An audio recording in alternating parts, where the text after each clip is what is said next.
The girl was clearly, in everyone's eyes, a dignified young lady of a noble family. But the first time she met her teacher, she opened her mouth and ordered him to clean her feet. Yet not only did the teacher refuse, he backhanded her with a slap. Because before Derek arrived, he had already obtained permission from Daila's father to deal with her as he pleased. And the only reason Derek could obtain that kind of authority was because he was a knight. It turned out Derek was a transmigrator, but after he crossed over he discovered he was nothing but a beggar. Even the mentor who taught him magic was just an old beggar who loved to brag. That old man wasn't some disguised reclusive powerhouse, he was simply an ordinary one-star mage. The old beggar needed others to flatter him, and Derek needed to learn magic, so the two hit it off. But Derek only took 1 year to reach the height the old man had struggled his whole life to barely touch. Yet the old man not only failed to encourage him, he instead began little by little to destroy his confidence. With your talent, at most you'll reach 2 stars. Magic depends on bloodline. No matter how you struggle, it's useless. It turned out that in this world, magic was a privilege of the nobility, and many nobles could even reach 3 stars before coming of age. That night was so long it felt endless, and Derek couldn't tell whether the old man was warning him or venting his resentment. But the next day, Derek saw the old man's corpse. It looked like he had been beaten, his whole body covered in injuries. At first Derek thought the old man had gotten into a conflict with someone and was beaten into that state. Only later did he learn. The old man had been beaten to death by guards, because he was caught stealing a 2-star spellbook from the warehouse. No one understood why an old beggar doomed to never reach 2 stars would risk his life to do such a thing. In the 4th year after the old beggar's death, Derek met his second magic mentor. Kadia was the mistress of the fallen Flameheart family, and also a 3-star mage who worked as a mercenary. At first, she merely gave a bit of casual guidance to Derek, who was so young yet had joined a mercenary company and could use 1-star magic. Kadia taught Derek a lot, besides magic, also how to survive in this world. And what truly changed Kadia's attitude was an accident. That day Derek revealed his talent, and Kadia didn't hesitate. She took him straight into an empty alley. You also know that nobles are extremely sensitive about privilege, and magic is one of the greatest privileges. Great power is treated as a blessing, but that only happens among nobles. Commoners occasionally reach 3 stars too, but only people who spend their entire lives on magic can do it. And what you just used was a 2-star distortion-type spell called Auditory Hallucination. From then on, Kadia took Derek all over the place, teaching him all kinds of magic. She also occasionally told him the rules of the noble social circle. Days like that lasted for a year, and then Kadia left. Count Elbiast's household invited her to be a private tutor. That count was a border count whom even the Grand Duke of the capital didn't dare offend lightly, so she couldn't refuse. Being a magic teacher for a noble of that level was a rare opportunity for anyone. So Kadia left behind a 2-star spellbook and disappeared from Derek's life.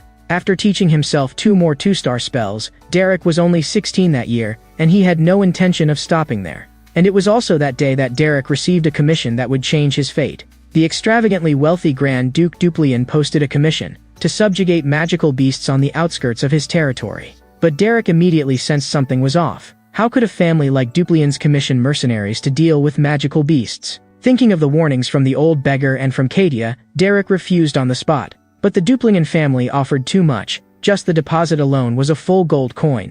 And the target was even more outrageous. It was only a group of ordinary goblins. Sure enough, just as Derek had thought, this commission was merely a cover. Their real goal was to find a magic teacher for the young lady of House Duplian.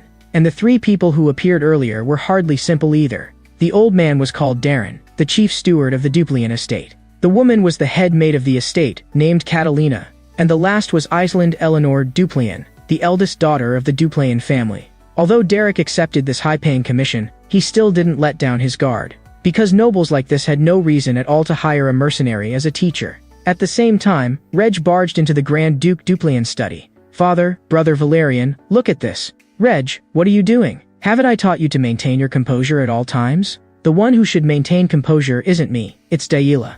She's already started laying hands on the servants in the estate." "Lower your voice, Father is talking with me. Just last month alone more than 10 servants couldn't take it anymore and quit, and she smashes furniture at the slightest provocation. How much longer are you going to indulge that rogue?" Hearing Reg talk about his own sister like that, Valerian finally couldn't hold back. "Enough, get out first. I still need to talk with Father. Daila is a troublemaking disaster, there's no disputing that, and don't we still have Islin? I think we should more or less give up on Daila. Listen carefully, this isn't for you to judge. I've already had the steward inquire at the monastery. The conditions there are very good, and there are quite a few noble children as well. Rather than letting her drag down the family, we might as well submit to God's arrangement. If someone like that is left unattended, sooner or later she'll become a calamity for our Duplian house." But before Reg's words had even finished, Grand Duke Duplian grabbed him by the head and slammed it viciously into the tabletop.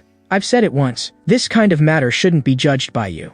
When it's time to make a judgment, you must be decisive." On the other side, Aislinn had already brought Derek into the ducal estate. "Have you heard of my sister Daila? I've only seen Miss Daila on the Duplian family genealogy chart." "Is that so? Then it seems she isn't noteworthy in outsiders' eyes." And at that moment, the two ran into Valerian and Reg coming out of the Duke's room.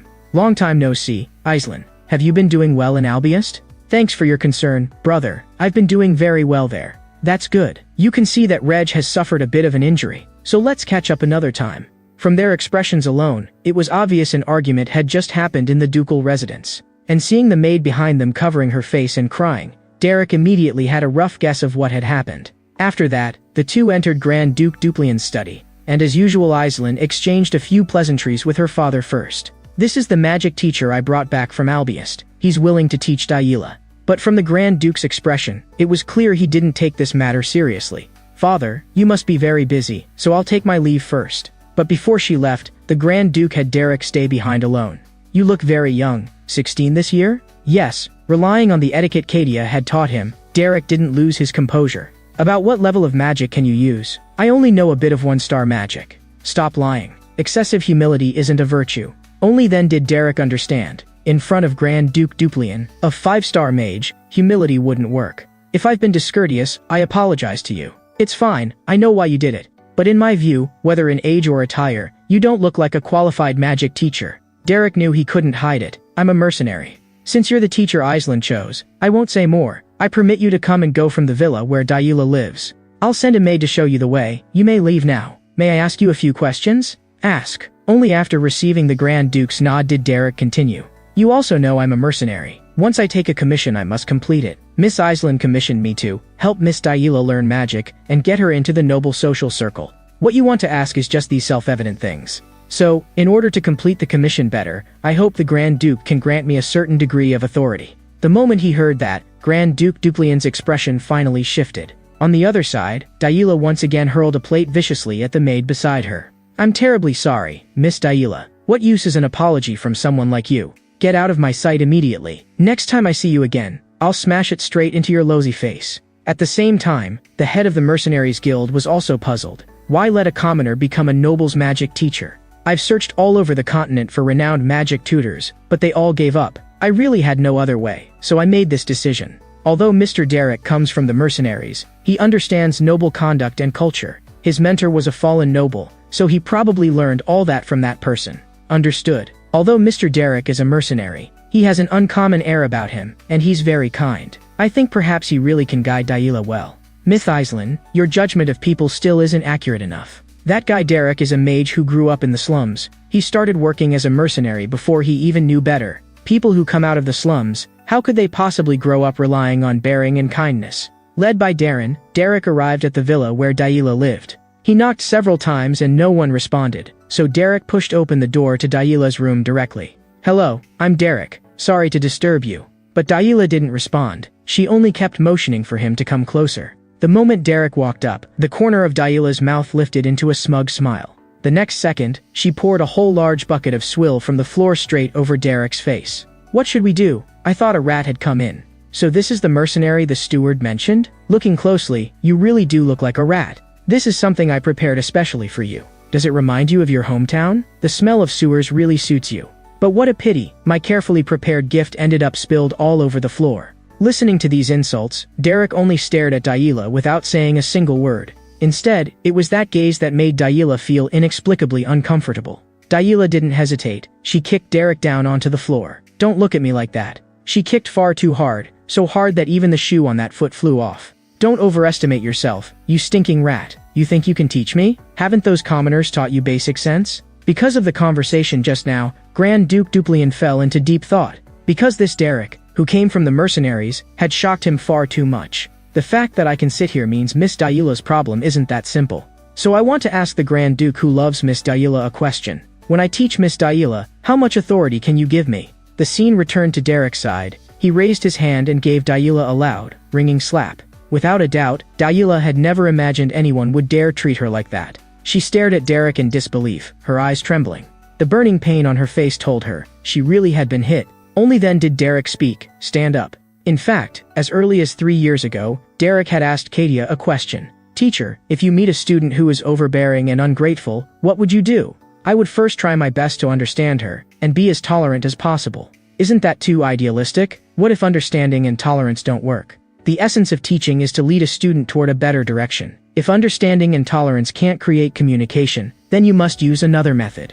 Then what is the other method? Plant fear in her mind. Back in the present, Dayula still couldn't believe it. She had actually been hit by a mercenary. Treat others with care and respect. There are some words I don't want to say a second time. Stand up. But the instant Dayula stood up, the first thing she did was slap Derek across the face. What are you supposed to be? You, a mercenary, what right do you? Before she could finish, Derek's slap arrived first. The same words, I won't say a second time either. Treat others with care and respect. The bolder Derek became, the more Dayula was angered into laughing. Steward, what are you all doing? This lowly bastard actually dares to hit me. Hearing the shout, Darren immediately rushed in. Miss Dayula, are you alright? How could you lay hands on the young lady? If the Grand Duke finds out. Before Darren could finish, Derek pulled a document out from his chest. Grand Duke Duplian has already decided. Everything that happens during Dayula's education is entirely my responsibility. So no matter what method I use, it's with the Grand Duke's tacit approval. Seeing the Grand Duke's name on the document, Darren was speechless for a moment.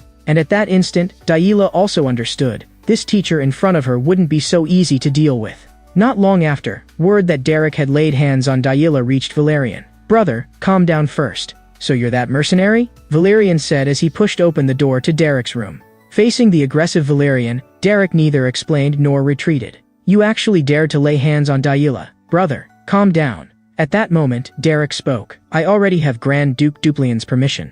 He's a guest Island brought back. What do you expect Island to do if you act like this? And father also allowed you to do it. You, come with me. Now. And Reg, stop getting in my way. Go do what you should be doing.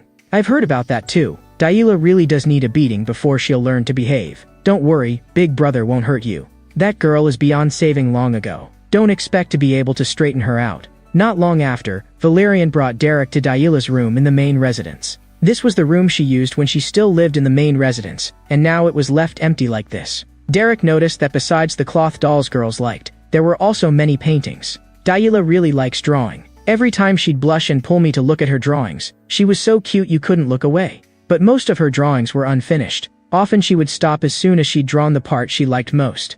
I'm very sorry. Just now I was too agitated. I apologize to you again. I didn't take it to heart. No need to mind it. But I'm a little curious. Why did you bring me to this room? I want you to see. Dayula shouldn't have been the kind of child who tramples others so casually. But I don't know since when, she suddenly became obsessed with bloodline. In the end she was driven out of the main residence and locked in the villa. I have no idea what, exactly, turned her into this. At the very least, Dayula can't be sent to a monastery. As long as she learns a 1-star spell, I can find a way to persuade father. So I'm begging you, please save Dayula. Looking at Valerian, who lowered his posture and was practically begging him, Derek only lifted his hand to signal that it wasn't necessary. She seems not to have completely given up on magic. This book has many notes she wrote in it. The books here should all be theory books of the Order School, right? Yes, what we nobles learn are all from the Order School. Staring at these paintings, a conjecture surfaced in Derek's mind. I'll do my best to try. As he spoke, Derek handed the book back to Valerian. That night, Dayula was still fast asleep in her room. A bucket of cold water was poured straight down over her head. And the one standing there was Derek. Can you still sleep now? What are you talking about? Are you crazy? Get up. Come with me. Are you insane? In the middle of the night, where are you taking me? No matter how Dayula struggled along the way, no one dared to stop Derek. Derek dragged Dayula like this, pulling her out of the villa. After confirming there was no one around, Derek slammed Dayula to the ground. You think this can change anything? Keep dreaming. What are you, worthy of teaching me? Since no one's here, want to hear an interesting truth? Actually, from the very beginning I never planned to teach you magic. I simply like tormenting nobles like you who sit so high above everyone else. Seeing the expression on Derek's face, Dayula was genuinely frightened. Don't you think so? Why would commoners at the bottom like nobles? Teacher is just a nice sounding title.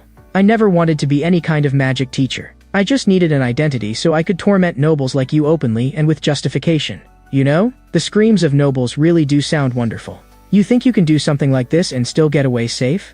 Of course I can. Anyway, you're about to be thrown into a monastery. Who do you think would believe you? Even if something really happens, the worst is I die. Trading a commoner's life for a noble's life is a bargain no matter how you count it. And if I just run away, maybe nothing will happen at all. After all, I'd be helping the Duplian family clean up a menace. In that instant, Daila realized, if Derek caught her, she might really die here. And even if she ran back to the villa, Derek would likely drag her out again.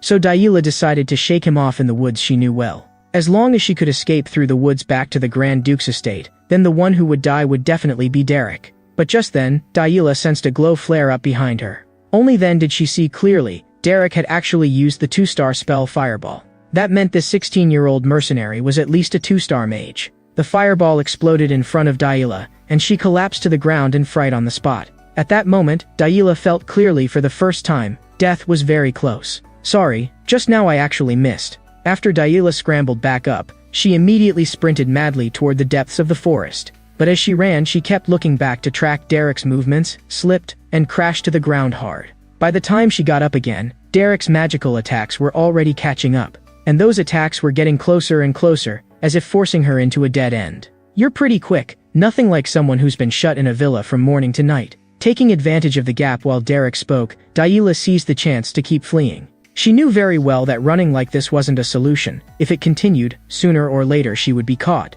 When Daila looked back, she found that Derek's attention seemed to be completely on his magic. By the time Derek looked up again, Daila's figure had already disappeared into the woods. But this forest was exactly the same as the one Derek had seen in the paintings. He guessed Daila had played here since she was little. And the things in her paintings were actually the magic power she had seen. After Derek used magic to sense the surroundings, he became even more certain. His earlier conjecture hadn't been wrong. But just then, Daila rushed out of the grass holding a rock. Unfortunately, Derek casually swung his sword and cut off her last hope.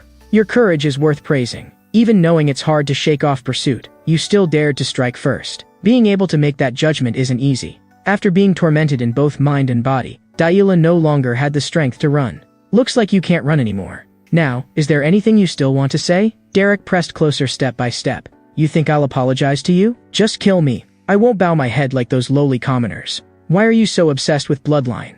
Daila's body jerked violently. What else do I have left besides that? Other than this so-called noble bloodline, do I have anything else? Magic, magic, everyone is forcing me to talk about magic. Do you think I haven't tried? But I can't do it. No matter how desperately I try, it doesn't work. Whether it's magic or drawing, I can't beat other people. What do I have left besides bloodline? If even that is gone, what am I supposed to be? I understand. Then go on your way in peace. After Derek said that, he raised his sword. This time Daila didn't dodge, she stared straight into Derek's eyes. But the next second, Derek's sword was forcibly blocked by an ice wall. Daila couldn't believe her eyes. The one who released the ice wall was no one else. It was she herself, who had never been able to learn magic. Daila couldn't understand it. She had actually used magic under these circumstances. You've worked hard, miss. I hope you can forgive my rudeness. This still doesn't count as real magic. It can only be said that your magic power has been triggered, but you've already done very well. Emotions that had been pent up for many years finally burst their banks in this moment. After verification, you should belong to the Wild School. What is the Wild School? I've heard most nobles study the Order School, but the essence of all schools is the same, only the paths of understanding and learning are different. Miss Daila is of the Wild School, so when you learn magic through Order School theory, you run into obstacles everywhere. But how do you know that I belong to the Wild School? I saw your paintings. You sensed magic in nature, and then painted it onto the canvas. Many people with Wild School potential can feel magic from nature when they're young. Alright, you can go back now. At this level, you've done very well already. But awakening is only the beginning. The road is still long. Starting tomorrow, I'll teach you how to trigger magic power. Just then, Daila called out to Derek. Anyway, thank you. That dusk painting, was it your proudest work? Which one? It was finished very well. That one really is my proudest work. You're the first person to realize it was a finished piece. Early the next morning, Daila began trying to trigger her magic. But no matter how she tried, there was still no progress at all. On her way to find Derek, she accidentally startled a passing maid. Of all things, the maid's hand trembled, and the water spilled straight onto Daila's skirt. In that instant the maid was almost scared faint. I'm terribly sorry, Miss Daila. After all, given Daila's past behavior, something like this would almost certainly mean a round of torment. I'm sorry, I've committed a capital offense. Please, I beg you, let me off this once. But what the maid found even harder to believe was that Daila didn't explode at all, only tossing out indifferently, "Be more careful." The maid stood there stunned. Daila had actually said it so lightly, then turned around and left. "Are you alright? She didn't hit you, did she?" "I'm fine. It seems something really did happen when she went out last night." On the other side, Derek, who had been busy all night, was still asleep. But the next second, Dalila's knocking and her voice crashed in together. "What do you want, coming so early?" "Miss, please observe proper etiquette. If you act like this, it puts people in a difficult position. Teach me how to control the magic I've triggered. I tried it myself just now, but I still can't." Hearing that, Darren froze on the spot. He couldn't believe that Derek had made Daila trigger her magic in just one day. "Didn't you say you'd teach me today? Hurry up and tell me. Come back in the afternoon." After Derek said that, he shut the door directly. Darren was still happy for Daila, but Daila's expression had already clearly changed. "Who do you think you are? What right do you have to order me around? Open the door. Tell me right now." But Derek didn't respond. He turned around and went right back to sleep.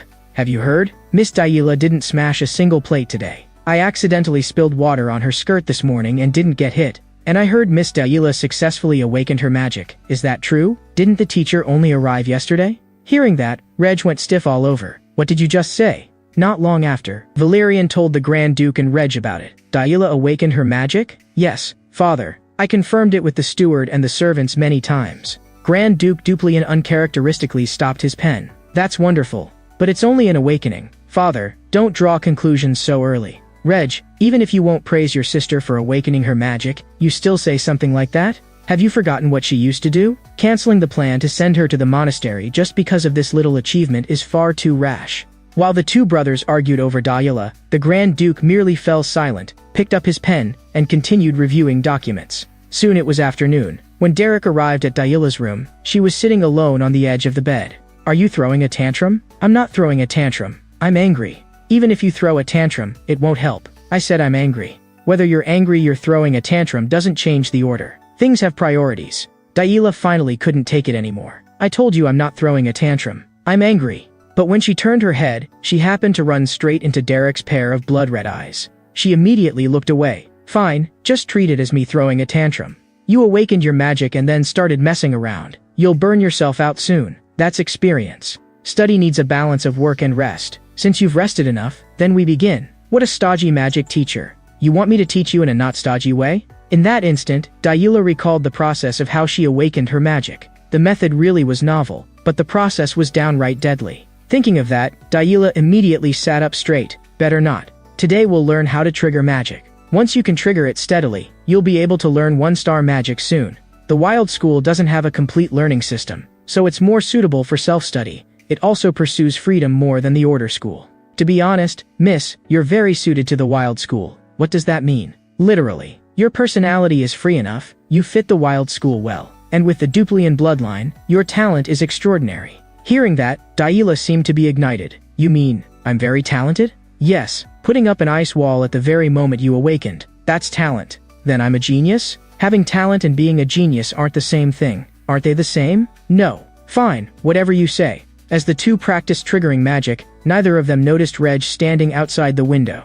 From his expression, it was obvious he was extremely unhappy about Daila awakening her magic. Over the next stretch of days, Daila went to find Derek almost every day. "Derek, I can trigger my magic now, but I still can't control the direction." "Derek, look, cold air is starting to come off my hand, but I always feel something's off." "Derek, listen to me. I sense magic, but this feeling is really strange." "Derek, I've been looking for you all day. Why are you here? Didn't I tell you to stay near the villa? Do you think Father lent you the spellbook so you could slack off?" "Yes." The Grand Duke agreed back then that I could browse the spellbooks here as I pleased. "What exactly do you want?" "I've already successfully circulated my magic the way you told me last time. Hurry up and help me take a look." That night, Valerian stood in his own room with a grave expression. "I heard you were looking for me. You're here. Sit down and let's talk. How has my sister Daila been lately?" "She's improved a lot, but it will still take time for her to learn one-star magic." "I see. Probably next week, Mother will be back from the social gathering.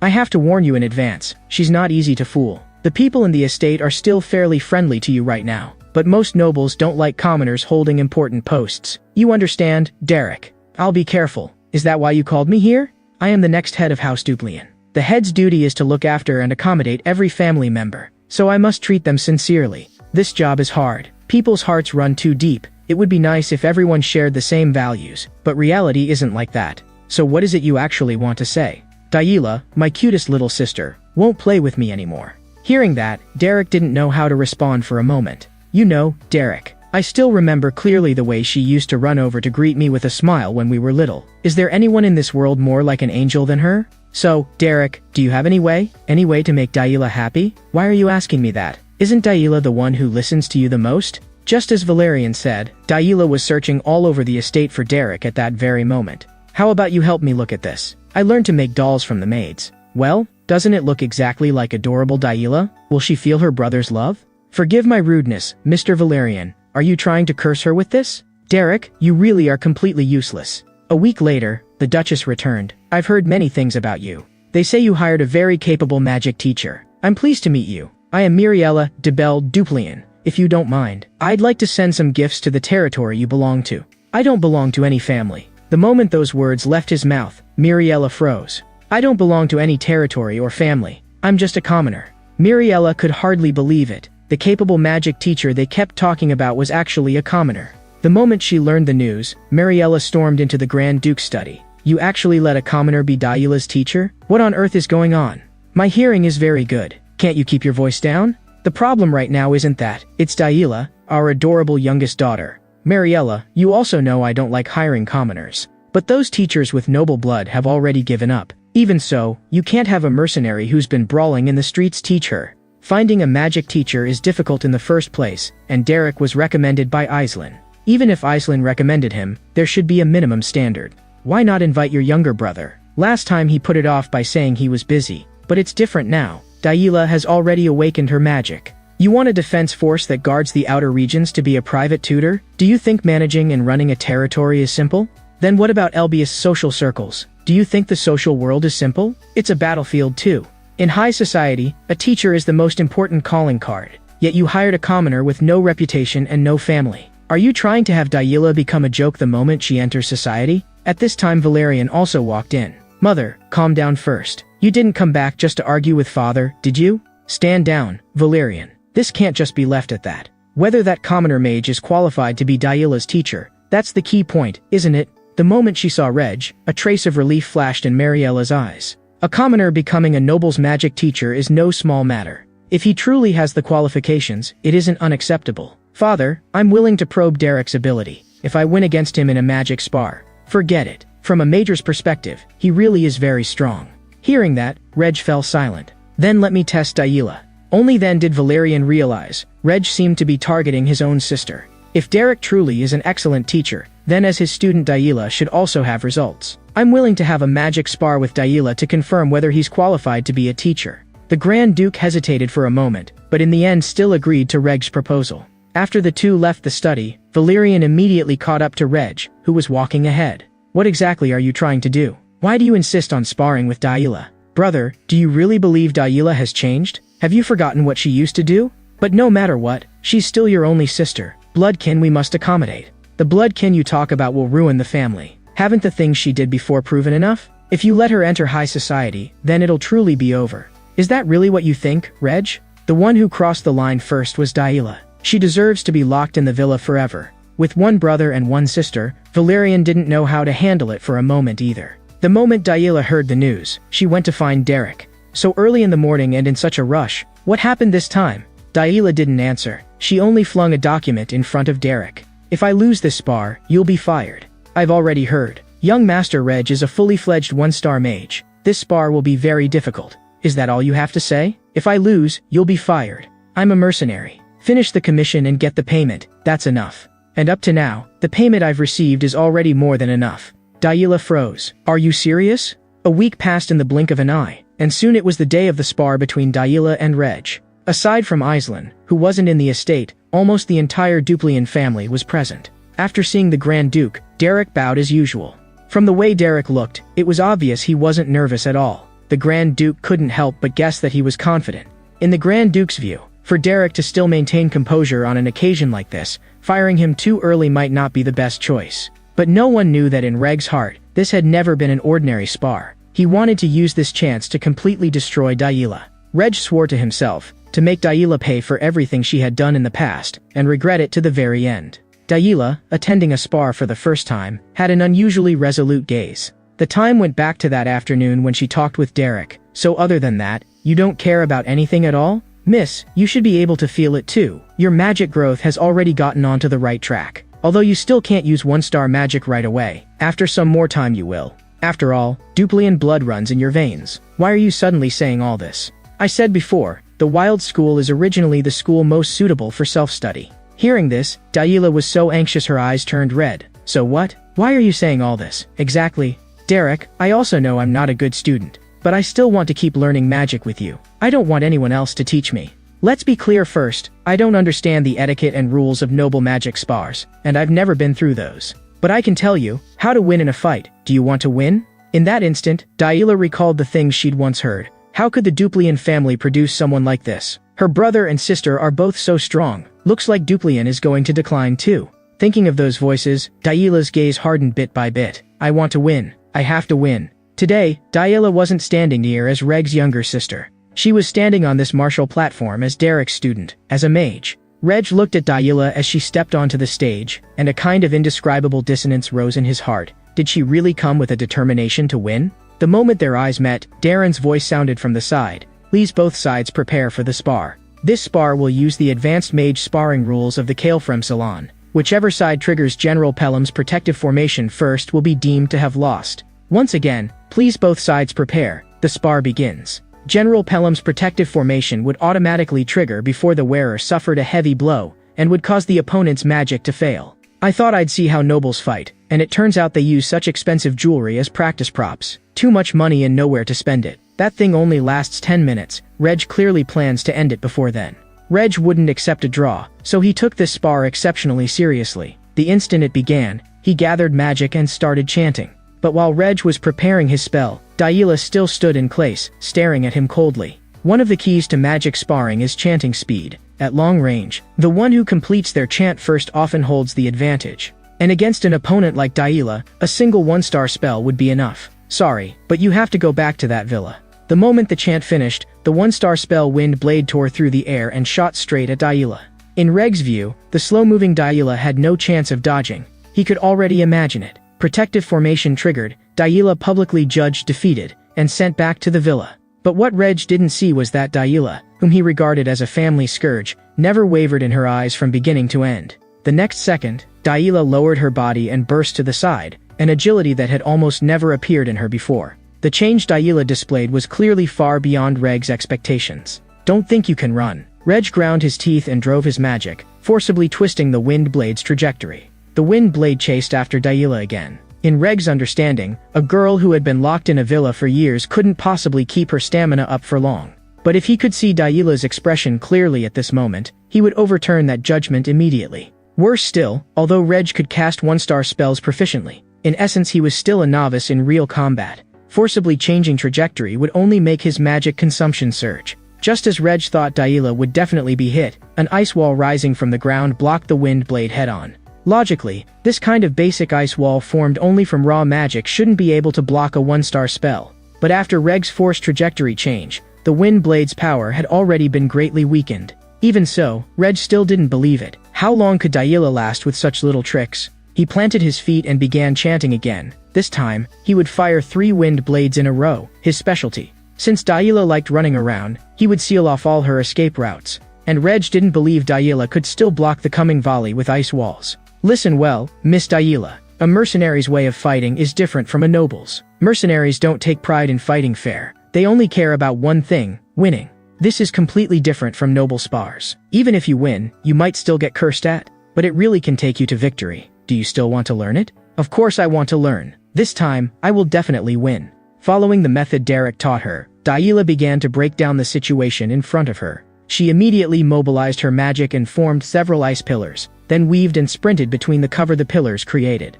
Reg's strength was far above Daila's, but she clung tightly to the one line Derek had taught her. There are strength gaps even among mercenaries, yet people still win, because what they're fighting isn't a spar, it's a battle. Everything was just as Derek expected. Reg was only a combat rookie. He kept forcing trajectory changes, and his magic was rapidly drained. The wind blade's speed and power dropped sharply because of it, and that was why Daila could narrowly scrape past them again and again. Derek had said, in battle, You have to shape the battlefield and use every advantage. In other words, to win, you can stop at nothing. Likewise, making your opponent underestimate you and relax is also a weakness you can exploit. When she confirmed she couldn't dodge, Daila raised an ice wall again and took the wind blade head-on. But she had only awakened recently, and this level of confrontation had already started to overdraw her. And right at this moment, Reg's voice rang out again, "It's over." Hearing that, Daila snapped her head around. It turned out Reg's final wind blade had slipped around the ice wall's blind spot and cut in from behind.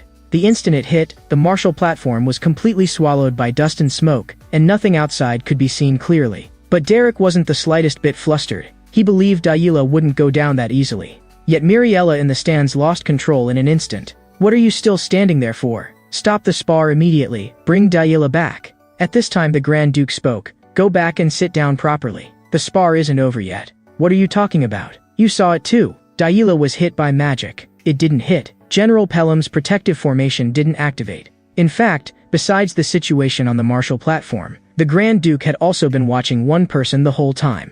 Derek, sitting to the side watching the fight. From start to finish, he didn't even blink once, as if everything were within his expectations. With no end in sight, Reg also walked into the dust and smoke. By rights Daila should have been struck by the wind blade, yet the protective formation didn't activate. Then where is she? Just then, through a gap beneath the martial platform, Reg saw a familiar figure. But before he could react, the wooden boards under his feet let out a creaking sound. The next instant, an ice pillar suddenly stabbed up from beneath the platform, and the ambush startled Reg into a jolt. Fortunately he reacted quickly enough. Only his cloak was pierced through by the ice pillar.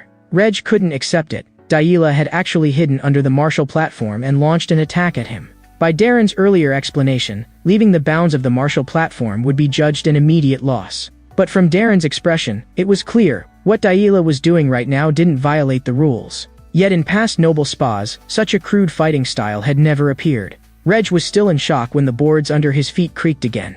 Though disheveled, he still dodged the second ice pillar that suddenly stabbed up. But it was far from over. Almost at the same time, 3 more ice pillars rose violently at Reg's side. Without question, every ice pillar stabbing up from below was locking onto Reg's position.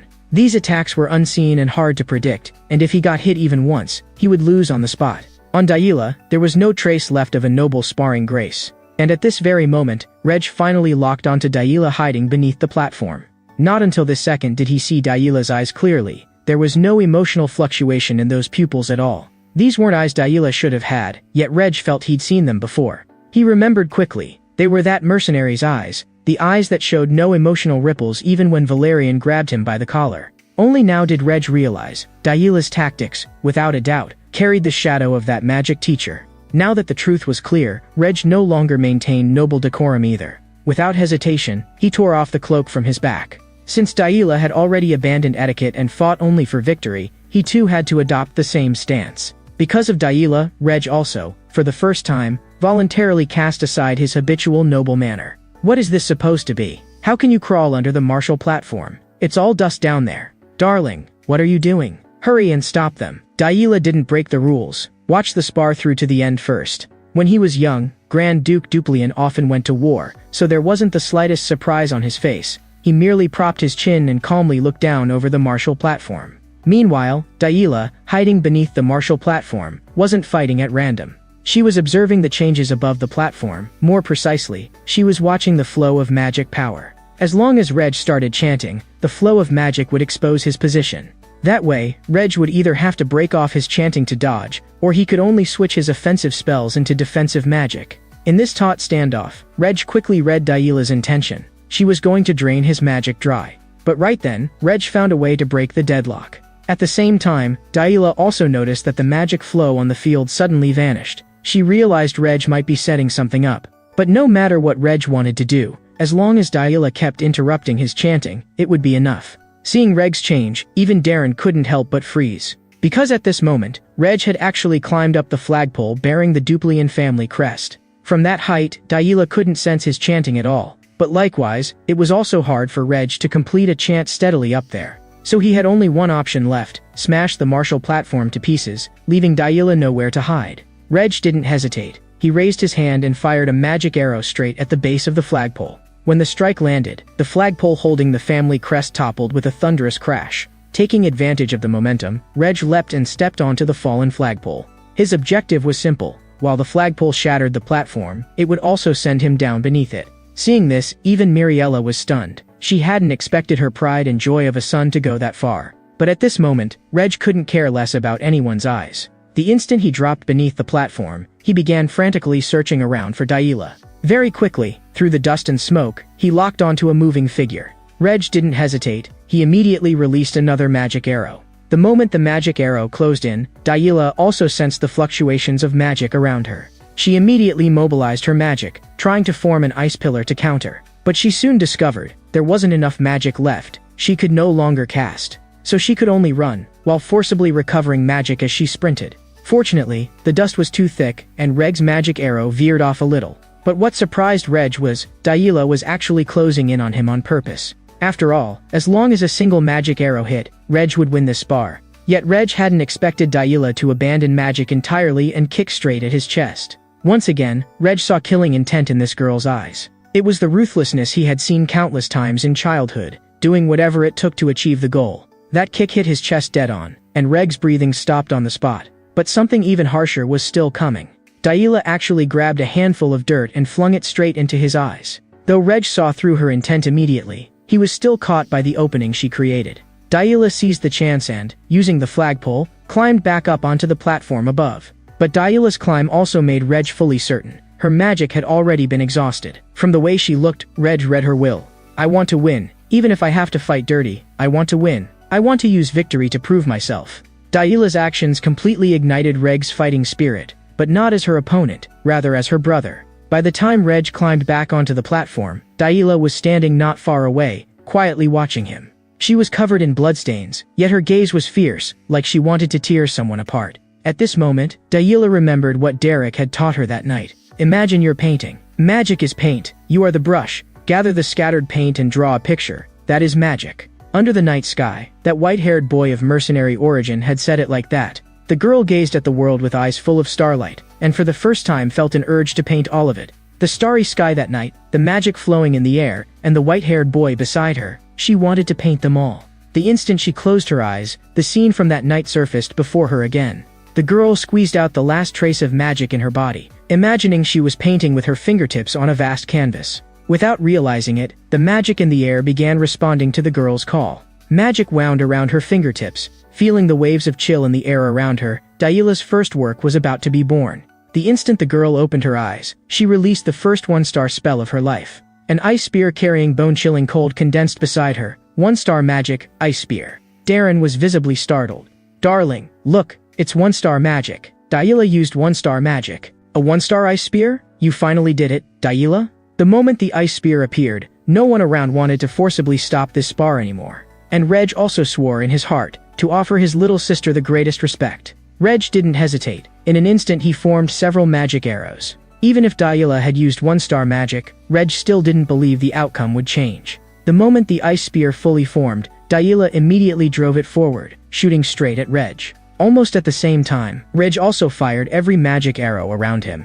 The two one-star spells collided head-on in the center of the platform, bursting with a thunderous explosion, and dust and smoke swallowed the entire platform again. In that instant, Miriella had nothing left in her heart but worry for her youngest daughter. The dust and smoke gradually dispersed, and defensive magic lit up on the platform, the signal that the spar had ended. Whether it was Daila or Reg, both had pushed themselves to the limit in this spar. This spar, which would decide whether Derek stayed or went, would also reveal its answer once the dust cleared. And the one who deployed the defensive magic was actually Daila's side. She gave everything she had and used every means, but in the end she still lost. On her very first attempt at a one-star spell, because she was drained and out of magic, her ice spear ultimately failed to hit Reg.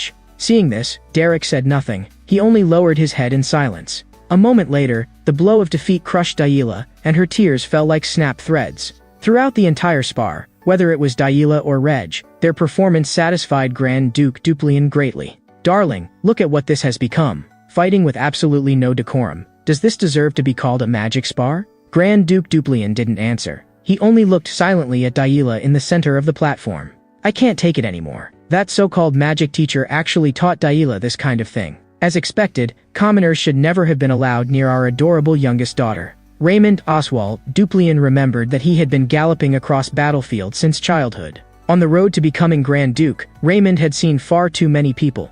And those nobles almost all shared one common trait: their eyes shone. But not everyone could be like that. Those who had been shattered again and again by setbacks and failure since childhood would end up with hollow eyes. He remembered that girl. After countless setbacks, she locked herself in the villa and stared at the wall with empty eyes. Grand Duke Duplian couldn't find a real way to help his daughter, so he could only accommodate Daila as much as possible. He hoped time would soothe the pain in her heart, and hoped that one day those eyes would shine again.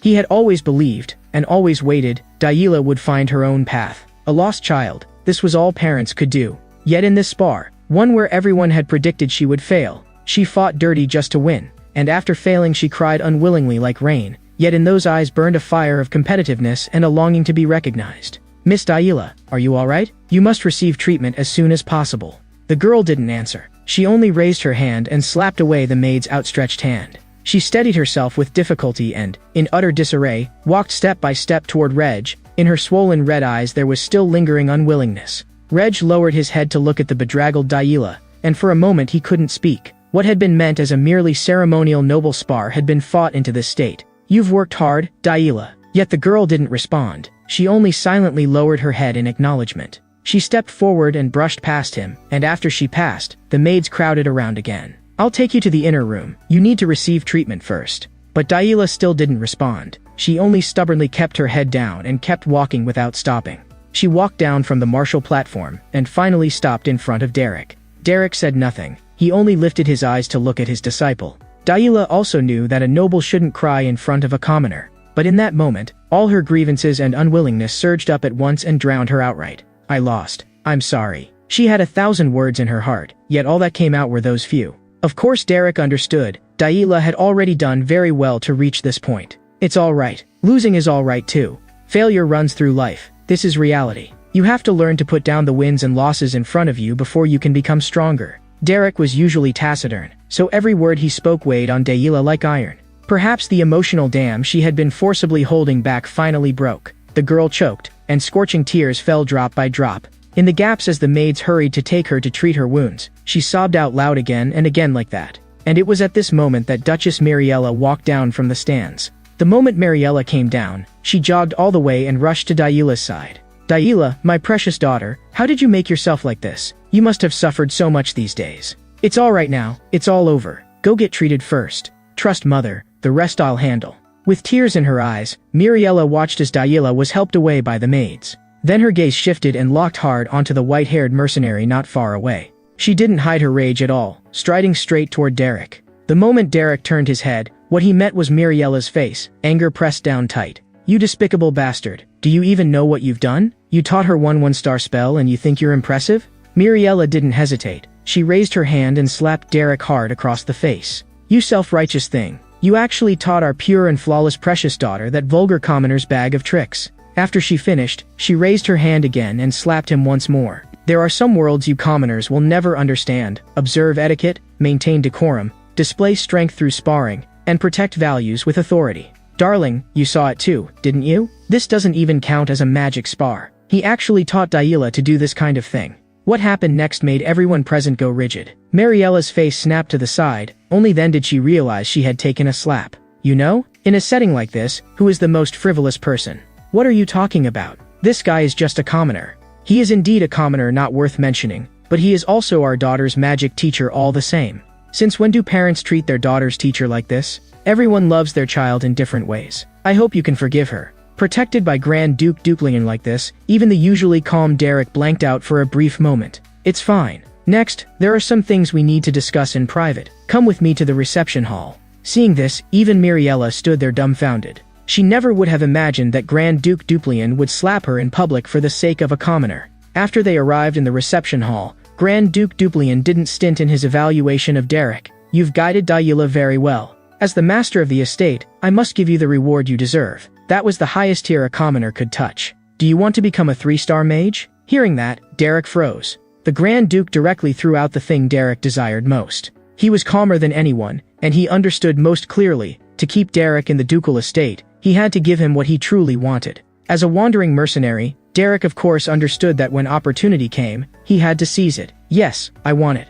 You made Daila master 1-star magic. Very good. But in Elbiest social circles, that alone isn't enough. In House Duplian, there are many who can guide Miss Daila. Since she has mastered magic, she will naturally continue to grow afterward. You're right, but what my daughter needs isn't a magic teacher, it's a magic mentor. My eyes won't be wrong, though you are a commoner, you harbor an ambition that isn't even permitted in dreams. In the eyes of those arrogant nobles, that is a tremendous offense, but considering your results, I can pretend I didn't see it. Just as the Grand Duke said, Derek's goal had never been limited to 3 stars. He even wanted to touch realms above 4 stars, and the Grand Duke saw through it at a glance. This was what made him frightening. Since you have such aspirations, you also won't stay in a noble family like this for very long. In fact, I already knew you were prepared to leave Elbiest. I understand your ambition and drive, but I still hope you can teach Daila for a while longer. So, to keep Derek, the Grand Duke allowed him to browse House Duplian's 3-star spellbooks at will. Not long after, Derek arrived at the underground repository where the spellbooks were stored. Among rows and rows of spellbooks, Derek casually pulled out one volume. On the pages, thin as if they would crumble at a touch, dense unfamiliar phrases were engraved. Without question, this was a true 3-star spellbook. You had to know, even 2-star spellbooks were something only the very wealthy could afford. Yet on the shelves here, what sat were nothing but 3-star spellbooks, all in one uniform row. The library pavilion of a Grand Duke's house ranked in the top 3 in the Western continent really was on a different level. Just these books alone were enough reason for Derek to stay here. Only, if Perrin, who detested nobles, found out, it would probably be troublesome. A few more days passed, and Aila's injuries were basically healed. I'm a 1-star mage now. Just because you can use 1-star magic doesn't make you a 1-star mage. How can you say that? Your disciple has reached this level, shouldn't you be happy? Of course I'm genuinely happy for you. That said, you look like you've recovered well. Back when the spar ended, you were crying so hard. I wasn't crying. There was just too much dust and smoke. Ash got into my eyes. And father should have told me earlier. I thought you were going to be kicked out. Then let's start class. You're growing fast. You should be able to learn other 1-star spells quickly too. Hearing that, Daila's eyes lit up and she leaned right in. What did you just say? What do you mean, quickly? I mean your growth rate. Being able to use 1-star magic not long after awakening isn't common. Didn't I say it? I'm someone who does what I say. So what are we learning next? Magic arrow or wind blade? Brother Reg used them and they looked super strong. But my ice spear is strong too. If I practice it more, maybe I'll be able to hit Brother Reg. What we're learning is magic manifestation. Aren't we learning 1-star magic? Aren't we learning 6-star magic? There are many reasons, but fundamentals are the most important. If I really have to explain it, it all comes down to magic power. Then start. Since you put it that way, we'll start. I thought we were going to learn 1-star magic. What a letdown. Daila complained, yet she secretly glanced at Derek with those big eyes, only to find Derek looking at her too. Why are you looking at me like that? Is there something on my face? No. You suddenly being disobedient feels a bit off. What do you take me for? I've respected your opinion from the start, haven't I? The first time we met, you poured filthy water over my head, and you did it twice. You still remember that? Well, it really was hard to forget. The weather's great today. Magic manifestation is definitely going to be interesting. I want to start practicing quickly. Seeing how embarrassed the girl looked, like she wanted to run away, Derek could only sigh helplessly. This lesson continued all the way into the evening, and Daila was so tired she lay down on the floor. Lessons will continue as usual, and I heard you'll be very busy from now on. As Derek walked over, Daila immediately sat up. So you heard too. Starting next week I'll have to take general courses as well. They said it's to prepare for entering high society. Isn't that a good thing? Since you've already mastered 1-star magic, you should start receiving real noble coursework. It's not good at all. Basic etiquette, foreign languages, geography, history, botany, piano. Why do I have to learn so much? How did Sister Aislinn endure it? That's why she's called the Flower of Duplian, and the central figure in Elbiest's social world. I just want to focus on learning magic. If you want to learn, then go learn. Since the Grand Duke hired me, I have plenty of time. Do you really have that much time? At this point, is there anyone who can still drive me away? How could there not be? Father approving you doesn't mean mother will let you off. What reason would the Duchess have to drive me away? If I keep learning from you, I'll drift farther and farther from noble taste. She's afraid I'll end up becoming like a mercenary. Just this spar alone was already way too far from the taste nobles pursue. She'll definitely find a reason to drive you away. That's nothing. Miss Daila, shutting the Duchess up is easier than you think, as long as you give her no reason. In the end, isn't the initiative in Miss Daila's hands? Early the next morning, Mariella paced back and forth in the ducal residence, full of worry. In her heart, Derek was nothing but a heinous, unforgivable mercenary. Every day she fantasized that Derek would pour the mercenary way of doing things into Daila little by little. She even pictured a day, Dayila carrying a wild boar on her shoulder as she walked into high society. The moment she imagined Dayila becoming another Derek, Miriella's head hurt until it swelled. She could not let her adorable Dayila become like that, not even if her husband approved of Derek. While sorting through her thoughts, Miriella walked toward the mansion's front door, determined to resolve this no matter what. But the moment the door opened, the daughter she had been thinking of stood right in front of her. Mother. Miriella immediately opened her arms, ready to welcome the Dayila who would throw herself into her embrace. Even if others said it wasn't proper, Miriella could never refuse her adorable daughter. But the next second she froze. Dayila didn't rush in.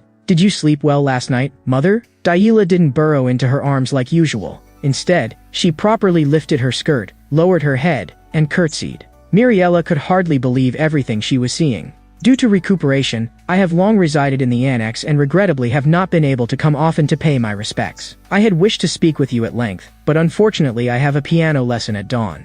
Miriella subconsciously assumed a noble posture. I see. The cultivation lessons are scheduled tightly. Please pardon my discourtesy. As Dayila spoke, she bowed slightly in apology. Dayila, hasn't your etiquette course not started yet? Didn't they say it starts next week? Yes. Thank you for your concern, mother. I'm very much looking forward to it. In that moment, Miriella seemed to see Aislin's shadow on Dayila.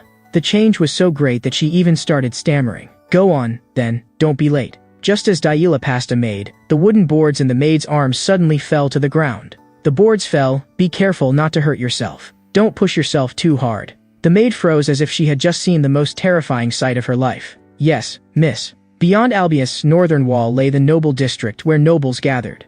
Aislind has a smile on her face again lately. At the last gathering she looked so worried. It had me concerned for ages. Is it that obvious? I didn't want to worry you. But most of my troubles have been resolved, so I feel much more at ease. That's wonderful. I heard Miss Aislind often runs outside the noble district to help people, and I've been worried. The one speaking was Arlant, the second daughter of Count Belmild.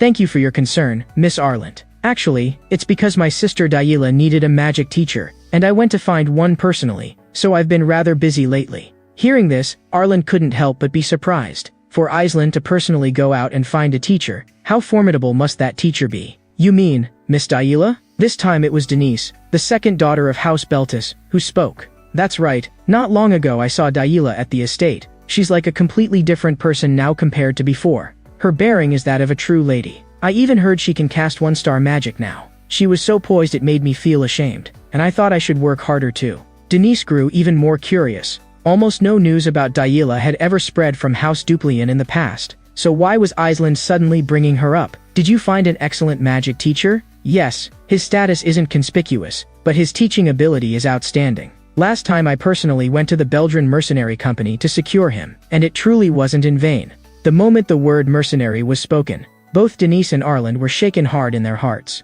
Arland suddenly remembered. Belmold's current head chef was someone Dayila had driven out of House Duplian. It was said that just because the soup was too hot, he had been forced to leave. That devil-may-care tyrant. Now not only had she changed her temperament, she had even become a one-star mage. Arland instantly developed a strong interest in the magic teacher Aislind mentioned. Miss Aislind, could you tell me the magic teacher's name? If he is Miss Dayila's teacher, he will definitely become famous in the future. I want to remember his name in advance. I see. That teacher is called Derek. At the same time, although Derek only knows a bit of noble etiquette, he still taught me many things. If I relied on self-study alone, it really would be too hard. So you taught yourself etiquette. How admirable. Part of it was self-study, but most of it Derek taught me. Then did you run into any difficulties when you were teaching yourself? Almost every step was difficult. Thanks to Derek, I was able to become like I am now. I see. In just those few short lines, all that was left in Mariella's mind was the name Derek. She couldn't accept it. Her precious daughter now couldn't go 3 sentences without that commoner. Miriella couldn't figure out what Derek had done to Dayila. But she knew very clearly she could not continue to allow this. She could even imagine what would happen next. Miss Dayila has been very gentle with the servants lately. She's become so approachable. Miss Dayila has been in an especially good mood lately. Such a huge change in just a few weeks. It's incredible. I used to only see this kind of aura on Miss Aislind. You're becoming a real lady. Now Miss Dayila carries herself like a noble too. And it's all thanks to Mr. Derek. Mariella swore to herself she would change all of this. In the blink of an eye, Derek was studying 3-star magic on his own. But despite his extraordinary talent, this time he ran into a substantial obstacle. Between him and becoming a 3-star mage, it was as if there were only an invisible door. It turned out these books were all a system summarized by the Order School, and as someone of the Wild School, Derek needed even more to learn through actual combat. Just then, Reg's voice came from behind him. "Sorry, I'm not interrupting your training, am I? It's fine. What brings you here?" "It's about Daila. I also have something I want to say to you." "But, is the book in your hand a 3-star spell book?" "Yes, the Grand Duke lent it to me." Hearing that it was lent by his father, Reg clearly froze for a moment. Even if I can't reach that realm for now, there's no harm in learning it in advance. Reg suddenly remembered how he had wanted to challenge Derek back then, only to be stopped by his father. A cold sweat instantly broke out on his back. "You really are impressive. So you came this time because of something about the young lady? Well, how should I put it? Do you know what girls in their teenage years like?" From Reg's expression, it was obvious he probably wanted to apologize to Daila. "Like embroidery? Or making a doll that looks just like her? Do you think she'd like that?" Derek immediately thought of the doll Valerian had made. "Absolutely not." Derek's face darkened as he rejected it on the spot. "I think so too, and it's not like I said I'd make it myself. Thinking about it carefully, that really is too stupid. We should head back about now, right? If you're done training." On the road back to the estate, Reg's emotions gradually settled. "No matter what, I truly am grateful to you. The atmosphere at home has been very good lately, and Brother Valerian has been focusing on handling the territory's affairs. Father hasn't said anything, but you can tell he's satisfied too. Is that so? His Highness the Grand Duke is indeed hard to read. Everyone in the estate should feel that deeply. I should also accept the things I must accept, right? People change, especially children at that age. I don't know whether I never noticed, or whether I was deliberately avoiding it, but since even Daila has changed, I want to try changing myself too. I owe all of this to you, Derek. Truly, thank you." Hearing this, Derek only lowered his head in silence. "Daila's magic seems a bit different. Did you notice the difference? It feels to me like she's painting." Only then did Derek realize, nobles were nobles after all. When it came to sensing magic, there was an inborn gulf between them and ordinary commoners. "You're right. What Miss Daila is using is Wild School magic application." "The Wild School? I've heard a bit about it. Maybe once she reaches a certain level, even if I'm no longer teaching, she'll be able to research on her own. And if it really comes to that, a teacher's interference would instead slow her down." "I see, a certain level. There will always be a day when she sees the light." Without realizing it, 2 months had already passed since Daila began to change. "Why are there flowers here? I thought it was blooming beautifully, so I wanted to pin it in your hair, so I brought it. This flower smells so good. It feels like in these 2 months, spring never left." Now she can even use 1-star magic with ease, and she's become much closer to the servants too. I missed too much during that period. It's all thanks to Derek. "I was wondering why you were so happy today. So it's magic class day. Do I look that happy? I have to pin the flower beautifully in your hair. Just give me one of the remaining flowers. I'm going to take it to Derek." But not long after, the flower she meant to give Derek fell heavily to the ground. The expectant girl was crushed by a sudden piece of news. Her eyes were already brimming with tears. "What does that mean, Derek?" Standing beside Derek was Valerian, who should have been handling the territory's affairs. "Just as you heard, with the young lady in her current state, there's nothing more I can teach you. The seasons change in the first place. There is no eternal winter, nor will there be an everlasting spring. Time went back to a short while earlier. Your Highness the Grand Duke must have noticed as well. Miss Daila belongs to the Wild School, and carries a strong personal stamp. If I continue to intervene, I'll instead break her wings." "Understood. Right now I also have no reason to keep you in the estate." "You're right."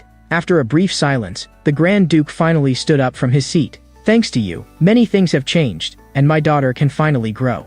I've kept my mind on territorial affairs all this time, yet I haven't fulfilled my responsibility as a father. Now I can finally be at ease. When do you plan to leave?" "I heard Miss Island will come to the estate soon, and then return to Elbiest. I plan to leave in her carriage at that time." "I see. Then return the library key now. I'll put the spellbook I'm reading back where it belongs, then return the key through the steward." "No need for that trouble. Return the key now."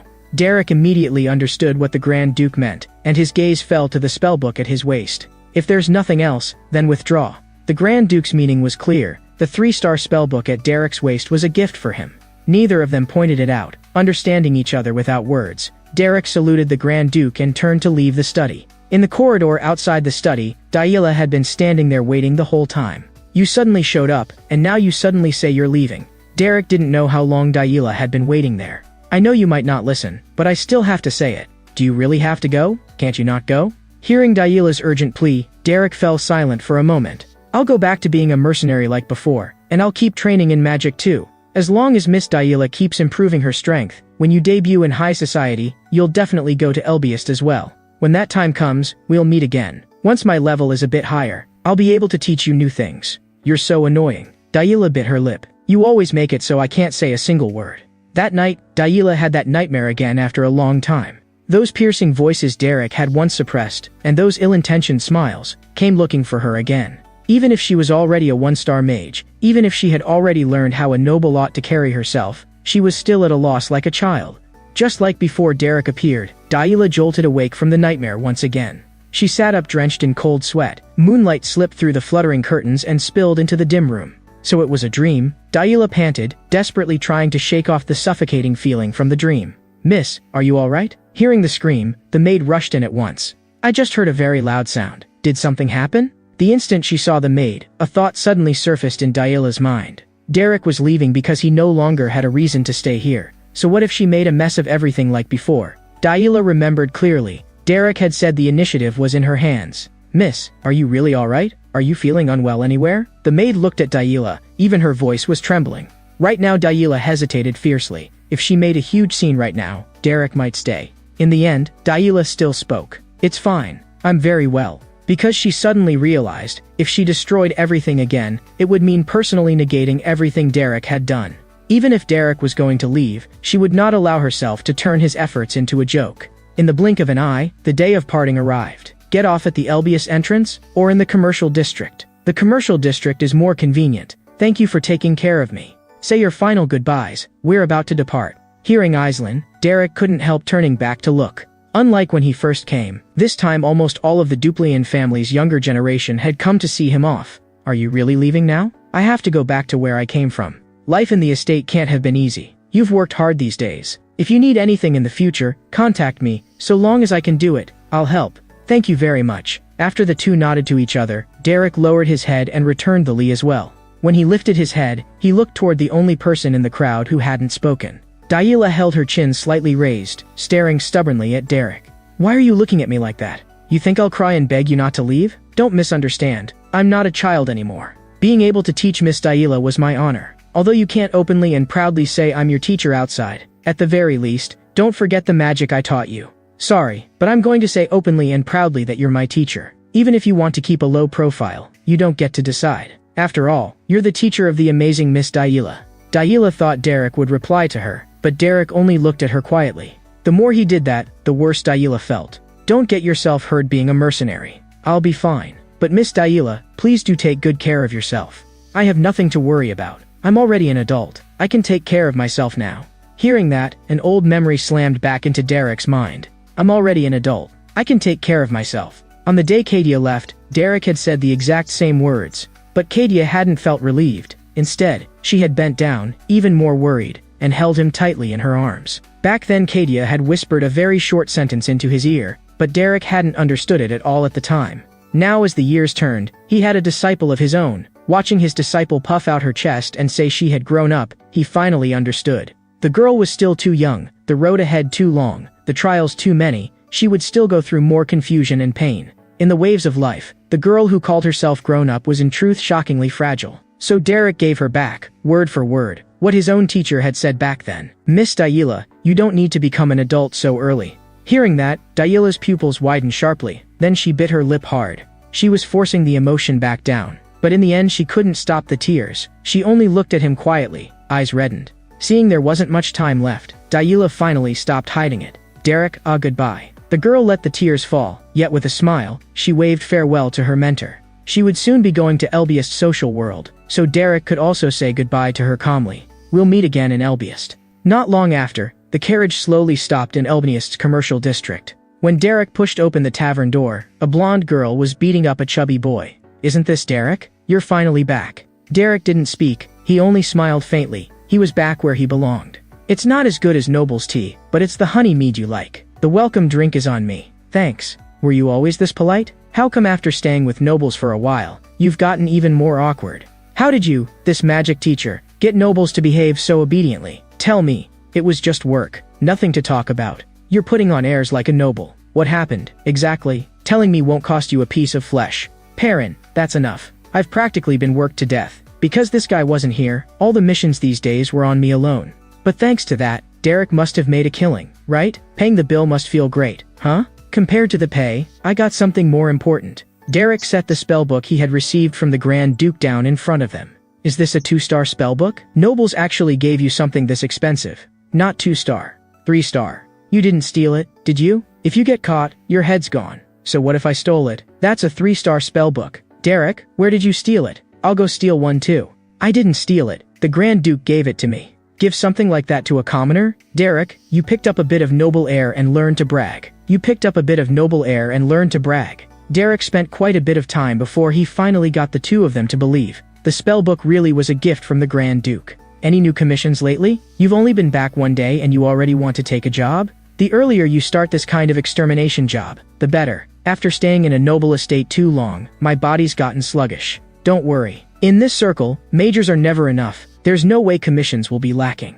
Then arrange it for me as soon as possible, preferably the kind where we can set out tomorrow. Early the next morning, under the captain's arrangements, Derek and Perrin started a commission to clear out magical beasts. While Derek was gone, Perrin, an archer, had run missions alone and suffered plenty. But now that Derek was back, she finally didn't need to worry like before about lacking firepower. But what surprised Perrin was that Derek, freshly back, was basically a workaholic. In just one day, they ran several commissions back to back. These days had been too tiring, and Perrin fell asleep dead early every night. And Derek, as usual, found an empty corner and continued practicing 3-star magic. Through these real fights, Derek's understanding of 3-star magic clearly deepened. It was no longer that illusory feeling he couldn't grasp before. Now, he had truly touched the threshold of 3 stars. But it was precisely this threshold right in front of him that made Derek fail again and again. And unlike 2-star magic, 3-star magic's power surged massively. Every time Derek's casting failed, the backlash hit him hard. He had already mastered most 2-star spells, but for a commoner, the threshold of 3 stars was still absurdly high. Even so, Derek still didn't stop. He understood clearly, no matter how good your talent is, without paying a price, you can't trade it for results. Time quietly slipped by like this, and by the time Derek could use 2-star magic proficiently, Albiust's first snow had fallen as well. It's way too cold. How can this damn weather be this cold today? Being young is great. You actually still went to the Kent Mountains in weather like this. Who knew it would turn out like this? I'll warm up here for a bit before I go. In weather like this, the only ones who'd still go out on missions on purpose are probably you two. As the captain spoke, he handed over 2 hot towels. The two of them took the towels and wiped the blood off their faces. Thanks. I feel like I finally survived. You've worked hard. Rest well tomorrow. There happens to be a commission that's perfect for Derek. Perfect for me? A commission that's both easy and pays well, just a little troublesome. It was a commission that had been kicked out by the Rohale Mercenary Company in the Western District, and the client was Count Belmield's household.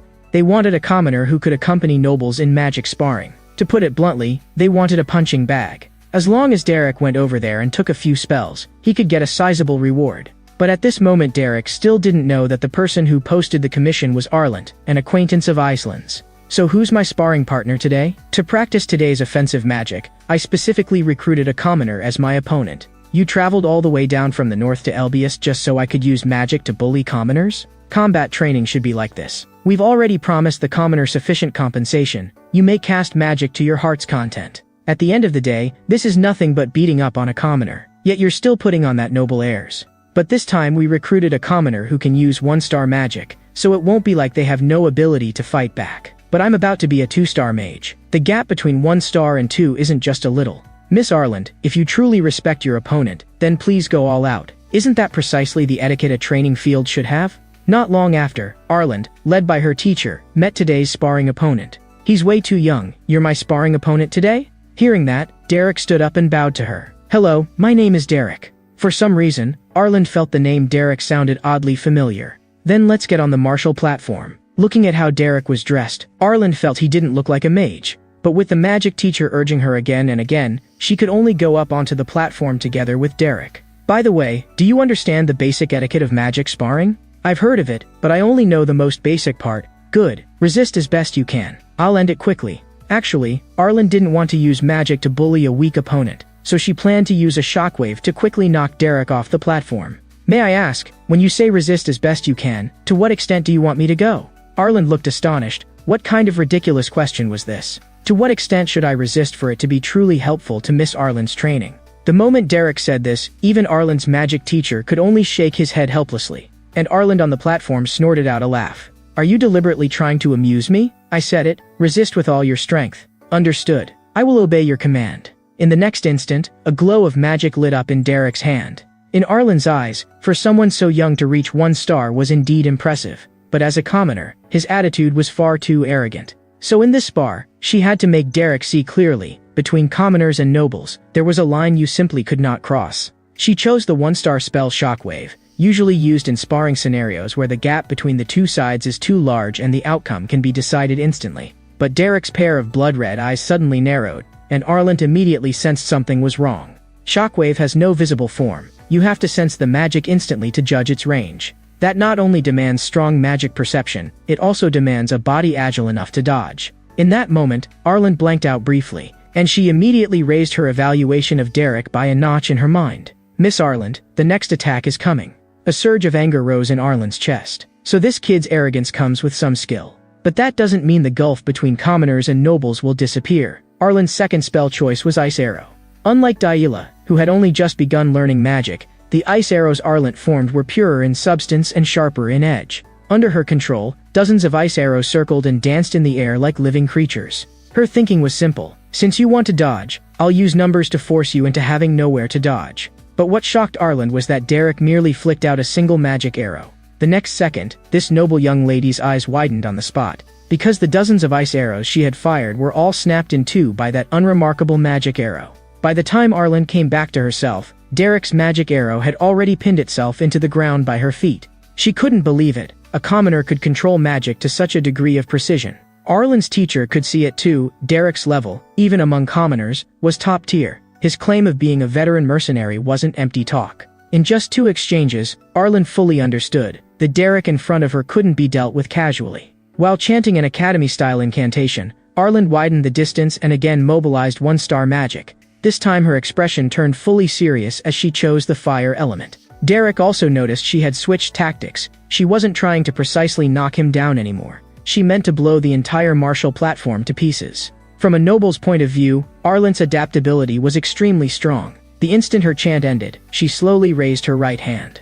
Unlike the dozens of ice arrows earlier, the number of fire arrows condensed this time was likely in the hundreds. This was exactly why noble majors were stronger than commoners. Relying solely on magic reserves and firepower, they could suppress commoners of the same realm. Derek immediately judged that with coverage like this, he had no way to dodge. He didn't hesitate. He mobilized his magic on the spot, fully deployed his defenses, and took the entire volley head-on.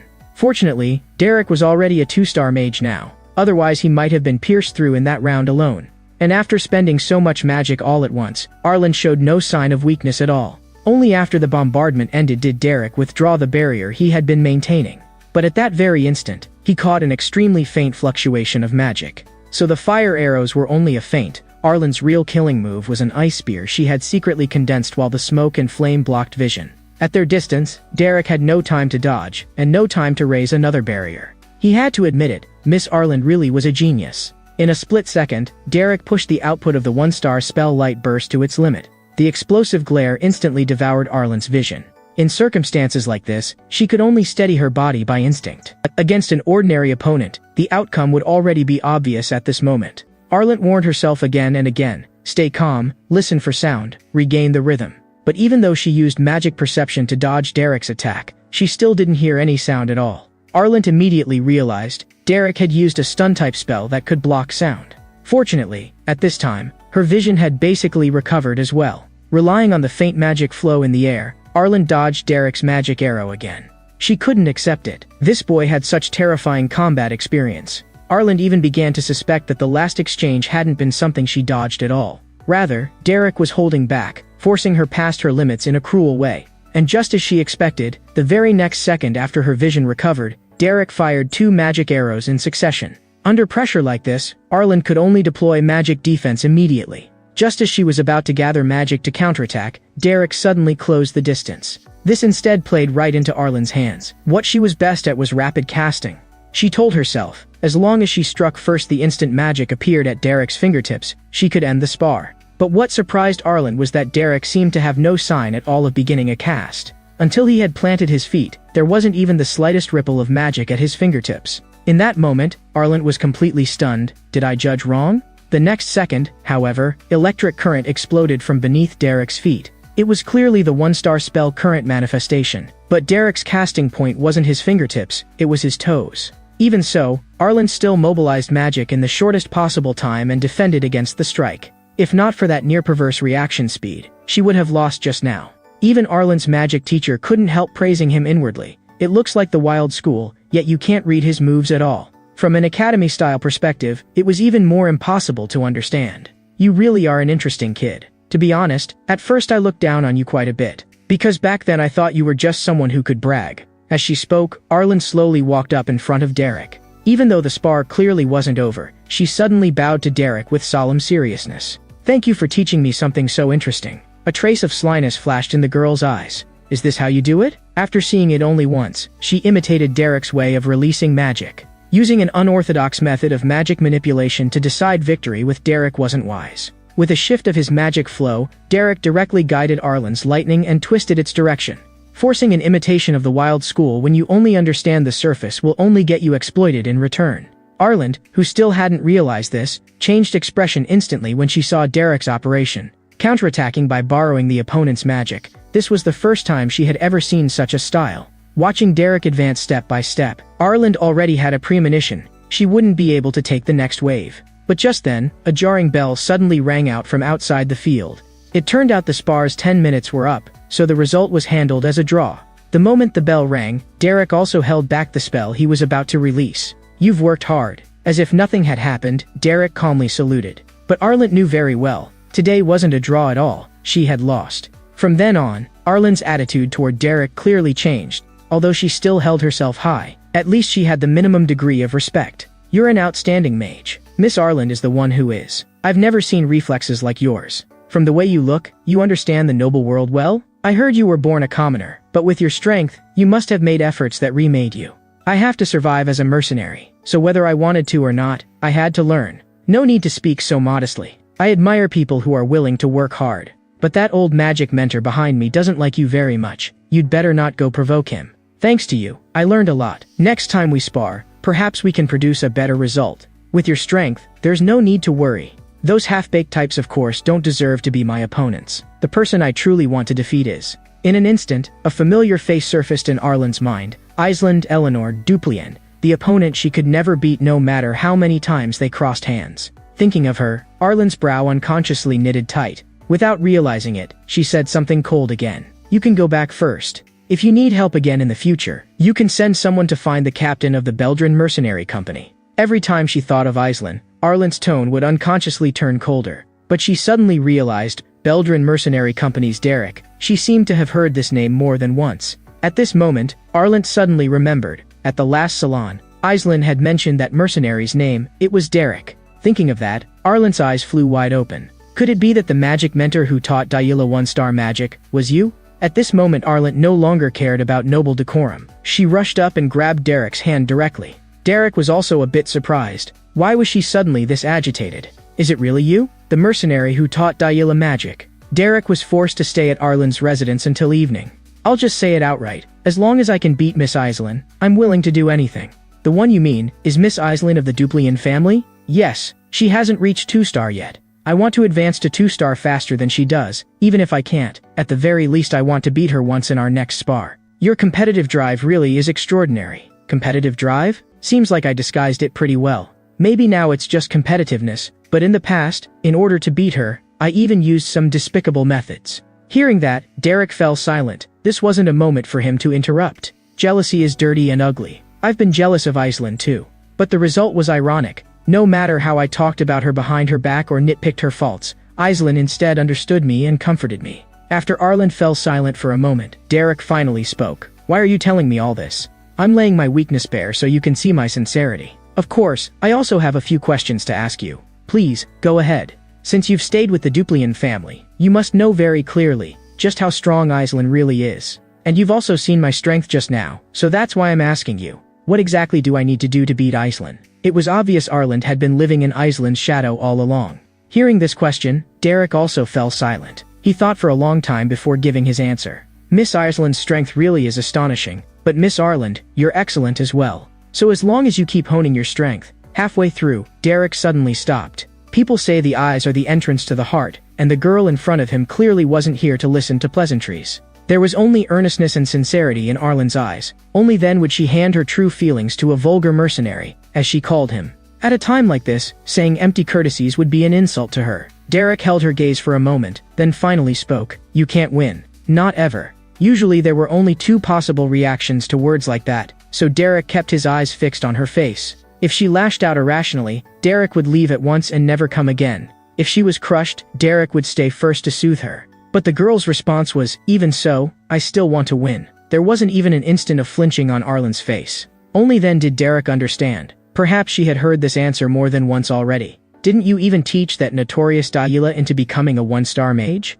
If it's you, you must have a way to let me beat Aislinn, right? It's not that there's absolutely no way to try. But before that, there are two things I can't let go of. Hearing this, Arlen resumed that noble posture again. Now we can finally talk properly. What two things? First, do you know what method I used to teach Miss Dahlia back then? Derek wasn't academy style, nor did he have any so-called mentor's demeanor. Compared with a patient, guiding teacher, he was more like a mercenary carrying out a mission. He didn't go the gentle route. He only chose the most efficient means available at the moment to reach the goal. I don't know the details, but you don't need to worry. To win, I can do anything.